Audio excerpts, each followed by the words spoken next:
سلامونه او وخت بخیر. هیله ده روغ او جوړ به یاست.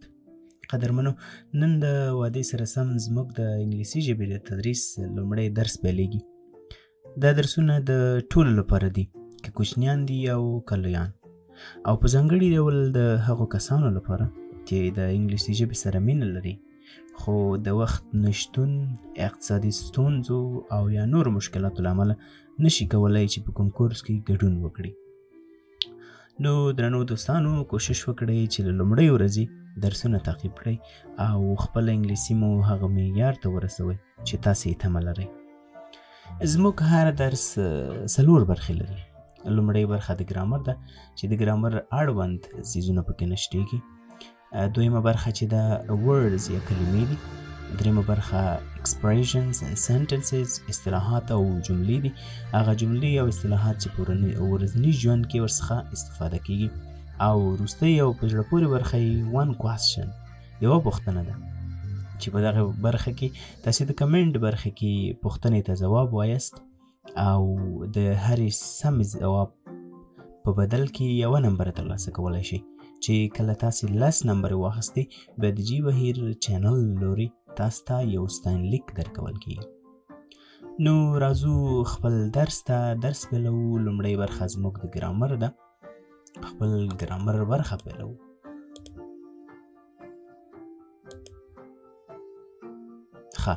نو دا چې موږ انګلیسي ژبه لولو، د انګلیسي ژبې لپاره لومړی باید ژبه باندې پوه شو چې ژبه څه شی ده.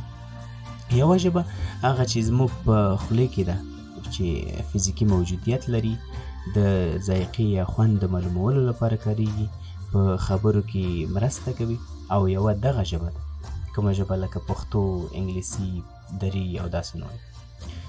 نو راځو لانګویج ته. هغې ته ټانګ وایي، دې ته لانګویج وایي.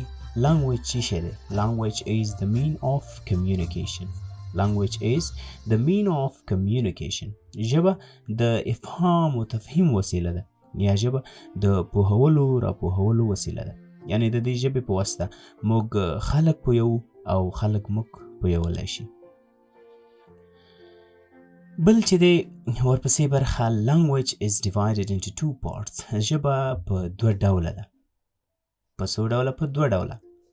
یوه چې ده verbal language، شفاهي ژبه لومړی، او دوهم non-verbal language یا غیر شفاهي ژبه. شفاهي ژبه هغې ته ویل کیږي چې د لیکلو او یا هم د وینا له مخې ترسره کیږي، یعنی د خبرو او د لیکلو په واسطه کیږي. او non-verbal language چې د غیر شفاهي ژبه ده، نو اشاروي ژبه ده چې د اشارو په واسطه څوک پوهولی شي، لکه د ګونګیانو ژبه.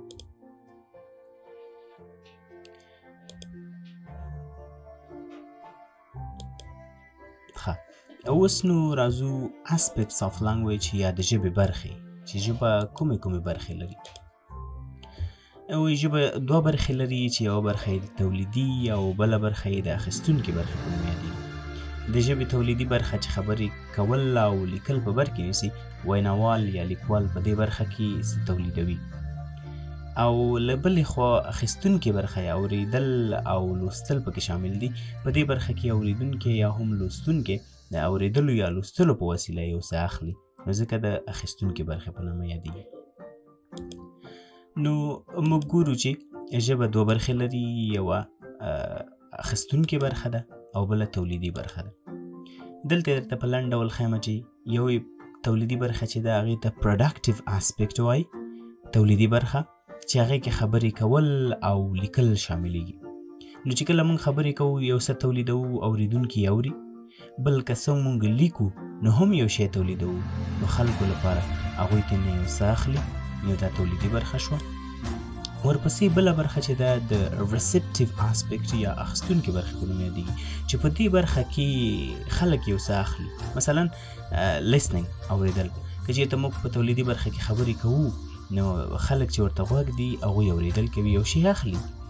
بله که چېرته موږ یو څه لیکو په تولیدي برخه کې، نو کله چې لولي نو هغه یو څه اخلي، ریډینګ یا لوستل، دا نو په اخیستونکې برخه کې راځي.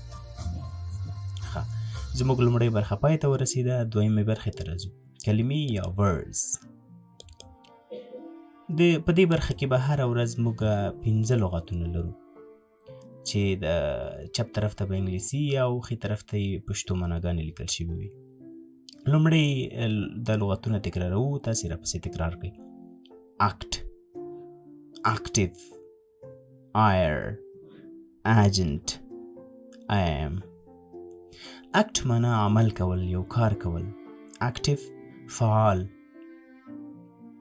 air هوا. agent استازی یا نماینده. am هدف، موخه، مقصد، دغه څیز دې ته ویل کېږي. ښه، زموږ دویمه برخه هم پای ته ورسېده. درېیمې برخې ته راځو. expressions and sentences، اصطلاحات او جملې، هغه چې په ورځني ژوند کې ورڅخه استفاده کوو او ډېر اړین دي.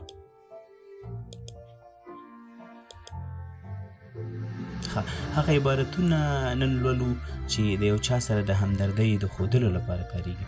مثلا یو چا سره یو بده پیښه شوې وي، یو مشکل سره مخامخ شوی وي، نو ته هغه ته ډاډ ورکړې، همدردي ورسره کړې. نو دغه لاندې اصطلاحات چې دي دا ورته کارولی شو. ما سره یې تکرار کړئ. That's too bad. That's a shame. What a pity. Tough break. Better luck next time.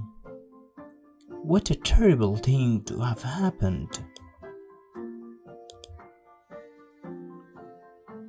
I'm sorry to hear that. It must be pretty tough on you. I can imagine you feel bad. I sympathize with you. I know how you must feel.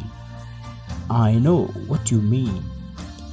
دا نو هغه اصطلاحات وو چې موږ په ورځني ژوند کې د یو چا سره د همدردۍ کولو لپاره کارولی شو.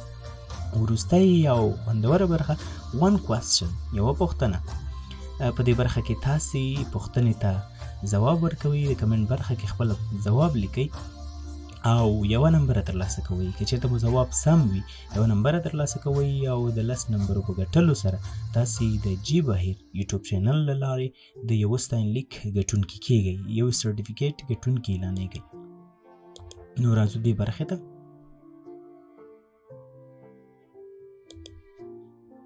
ښه، د لاندې پښتو جملې لپاره مناسبه ژباړه کومه ده؟ پښتو جمله ده: هیڅکله مه تسلیمیږه. هیڅکله مه تسلیمیږه. نو دوه اپشنونه لرو.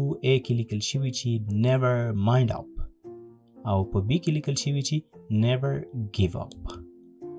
لکه څنګه چې مې مخکې درته وویل، د کمنټ په برخه کې دغې پوښتنې ته ځواب ولیکئ او د هر سم ځواب سره یوه نمبره ترلاسه کړئ او د 10 نمبرو په اخیستلو سره تاسې د جی بهیر چینل له لورې د ستاینلیک ګټونکي شئ.